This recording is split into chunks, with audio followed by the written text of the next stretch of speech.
ಎಲ್ಲ smart news ಸುದ್ದಿವಾಹಿನಿಯ ವೀಕ್ಷಕರಿಗೆ ನಮಸ್ಕಾರ. ಇಂದಿನ ಪ್ರಮುಖ ಸುದ್ದಿಗಳು ಈ ರೀತಿಯಾಗಿದೆ.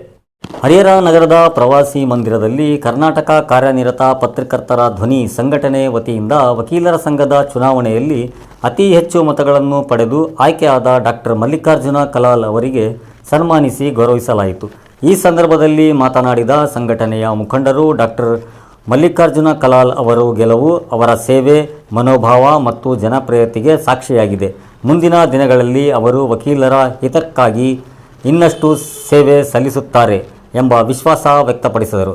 ವರದಿ ಶೇಖ್ ಅಲ್ತಾಫ್, ಸ್ಮಾರ್ಟ್ ನ್ಯೂಸ್ ಕನ್ನಡ, ಹರಿಹರ. ಸಹೋದ್ಯೋಗಿ ಮಿತ್ರರಿಗೂ ಮತ್ತು ಈ ನಮ್ಮ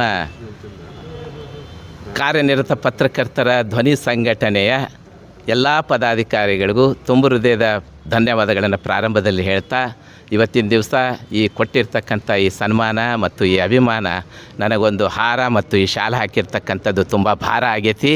ನಾನು ಮುಂದಿನ ದಿನಗಳಲ್ಲಿ ಈ ಒಂದು ಪತ್ರಕರ್ತರ ನಮ್ಮ ಕಾರ್ಯನಿರತ ಪತ್ರಕರ್ತರ ಧ್ವನಿ ಸಂಘಟನೆಗೆ ಏನೇನು ಬೇಕು ಅದರ ಸೌಲಭ್ಯಗಳ ಬಗ್ಗೆ ಆಯಿತು, ಪತ್ರಿಕಾ ಭವನದ ಬಗ್ಗೆ ಆಯಿತು, ಮತ್ತು ನಮ್ಮ ಪತ್ರಿಕಾ ಸಹೋದ್ಯೋಗಿ ಮಿತ್ರರಿಗೆ ಬೇಕಾದಂಥ ವಿಮೆ ಬಗ್ಗೆ ಆಯಿತು, ಮತ್ತು ಇವತ್ತು ಜಿಲ್ಲಾದ್ಯಂತ ಏನು ಸರ್ಕಾರ ಇವತ್ತು ಜಾರಿಗೆ ಮಾಡಿರ್ತಕ್ಕಂಥ ಉಚಿತ ಬಸ್ ಪಾಸ್ ಸೌಲಭ್ಯಗಳ ಬಗ್ಗೆ ನಾನು ನಿರಂತರವಾಗಿ ಇದ್ರ ಬಗ್ಗೆ ನಾನು ಹೋರಾಟ ಮಾಡುವುದರ ಜೊತೆಗೆ ಈ ನಮ್ಮ ಪತ್ರಕರ್ತರ ಒಂದು ಇದಕ್ಕೆ ಗಟ್ಟಿ ಧ್ವನಿಯಾಗಿ ಮತ್ತು ಕಾನೂನುಬದ್ಧವಾಗಿ, ನಾನೊಬ್ಬ ಕಾನೂನು ವಿದ್ಯಾರ್ಥಿಯಾಗಿ ಕಾನೂನುಬದ್ಧವಾಗಿ ಏನೇನು ಸಿಗಬೇಕು ಸೌಲಭ್ಯಗಳು ಅದ್ರ ಬಗ್ಗೆ ಹೋರಾಟ ಮಾಡೋದ್ರ ಜೊತೆಗೆ ನಮ್ಮ ಹರಿಹರದಲ್ಲಿರ್ತಕ್ಕಂಥ ಕಾರ್ಯನಿರತ ಪತ್ರಿಕಾ ಭವನಕ್ಕೆ ಸಲುವಾಗಿ ಇವತ್ತಿನ ದಿವಸ ಪ್ರತಿಯೊಂದು ಕೂಡ ನಾವು ಹೀಗೆ ಬಂದು ಪ್ರತಿಯೊಂದು ಸಂದರ್ಭದಲ್ಲಿ ಐಬಿಗೆ ಒಂದು ಮನವಿ ಕೊಟ್ಟು ನಾವು ಈ ರೀತಿ ಒಂದು ಸಭೆ ಕರೆಯೋದು ಒಂದು ಔಚಿತ್ಯಪೂರ್ಣ ಅಲ್ಲ ಅಂತ ಅನಿಸುತ್ತೆ.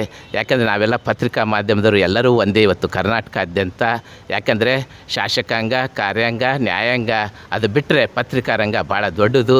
ಹಾಗಾಗಿ ಇವತ್ತು ಮಾಧ್ಯಮ ಮಿತ್ರರಿಗೆ ಬೇಕಾದಂಥ ಒಂದು ಸಭೆಗೆ ಇವತ್ತು ಪತ್ರಿಕಾ ಭವನ ಭಾಳ ಅವಶ್ಯಕತೆ ಐತಿ. ಈಗ ಆಲ್ರೆಡಿ ನಮ್ಮ ಕರ್ನಾಟಕ ರಾಜ್ಯದ ನಮ್ಮ ರಾಜ್ಯಾಧ್ಯಕ್ಷರಾಗಿರ್ತಕ್ಕಂಥ ಆ ಸಿಂಹ ಗರ್ಜನೆ ಇಡುವಂತಹ ನಮ್ಮ ಬಂಗ್ಲೆ ಮಲ್ಲಿಕಾರ್ಜುನ ಸರ್ ಅವರು ಈಗಾಗಲೇ ಹಲವಾರು ರೀತಿಯಲ್ಲಿ ಇವತ್ತು ಮನವಿಗಳು ಕೊಡೋದ್ರ ಜೊತೆಗೆ ಇದರ ದಿಟ್ಟ ಒಂದು ಕ್ರಮವನ್ನು ನಮ್ಮ ಹರಿಹರ ನಗರಸಭೆಗೆ ಒಂದು ಎಚ್ಚರಿಕೆಯನ್ನು ಕೊಟ್ಟಿದ್ದಾರೆ. ಅವರು ಕೂಡ ಇವತ್ತು ನಮಗೆ ಅವಕಾಶವನ್ನು ಕೊಟ್ಟಿದ್ದಾರೆ. ಆ ಪತ್ರಿಕಾ ಭವನದ್ದು ಬೋರ್ಡು ತೆಗೆದಿದ್ದಾರೆ. ಇವತ್ತು ಎಲ್ಲರಿಗೂ ಅವಕಾಶ ಇದೆ. ಅದರ ಮುಂದಿನ ಹೆಜ್ಜೆಯನ್ನು ನಮ್ಮ ಒಂದು ಅಧ್ಯಕ್ಷರಾಗಿರ್ತಕ್ಕಂಥ ಶೇಖರ್ ಕಣ್ಣೇವೆ ಅವರು ಇವತ್ತು DC ಅವರಿಗೆ ಮನವಿ ಕೊಡೋದ್ರ ಬಗ್ಗೆ ಇವತ್ತು ಚರ್ಚೆ ಆಯಿತು. ಅದನ್ನು ನೀವೆಲ್ಲರೂ ಸೇರಿ ಸಾಮೂಹಿಕವಾಗಿ ಜಿಲ್ಲಾಧಿಕಾರಿಗಳ ಮೂಲಕ ಇವತ್ತು ಮನವಿಯನ್ನು ಸಲ್ಲಿಸುವಂಥ ಕಾರ್ಯವನ್ನು ಮಾಡೋಣ ಅಂತ ಹೇಳ್ತಾ ಮತ್ತೊಮ್ಮೆ ತಮ್ಮೆಲ್ಲರಿಗೂ ಹೃದಯಪೂರ್ವಕವಾದ ಧನ್ಯವಾದಗಳು. ಇದು ಸನ್ಮಾನಕ್ಕಾಗಿ ಮತ್ತೊಮ್ಮೆ ನಿಮಗೆ ಶುಭವನ್ನು ಕೋರುತ್ತೇನೆ. ಧನ್ಯವಾದಗಳು.